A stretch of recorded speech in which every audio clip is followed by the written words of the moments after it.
Hello, today we will guide you through how to give access to a Facebook business page.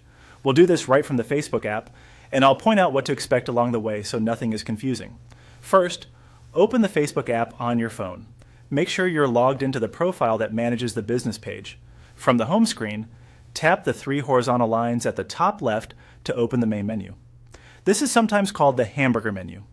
Next, find and tap the business page you want to work with. If you manage more than one, take a moment to pick the correct page so you grant access in the right place. Once the page opens, tap the three lines again to reveal the page-specific menu. We'll head into Settings from here. Scroll down and tap Settings and Privacy, then choose Settings. This takes you to the controls for your page. Keep scrolling until you see Page Setup and open it. Inside Page Setup, look for Page Access and tap it. And Page Access is where you control who can manage your page and what they can do.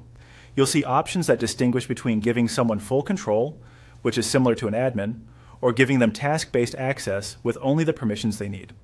If you work with an agency, there's also a way to grant access to a partner business rather than to an individual.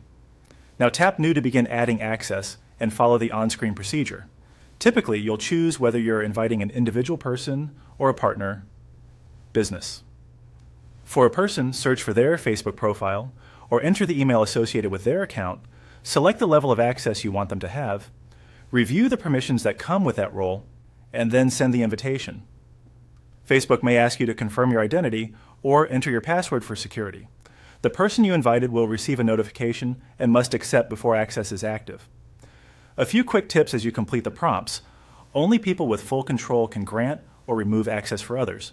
So if you don't see the new button, your current role may be limited. Some pages require two-factor authentication for admins, so you might be prompted to turn that on. If your invitee doesn't see the request, ask them to check their notifications and email, or look in Facebook's support inbox. Once the invite is accepted, return to page access anytime to review, adjust, or remove permissions as your team changes. And that's it. You've successfully given access to your Facebook business page.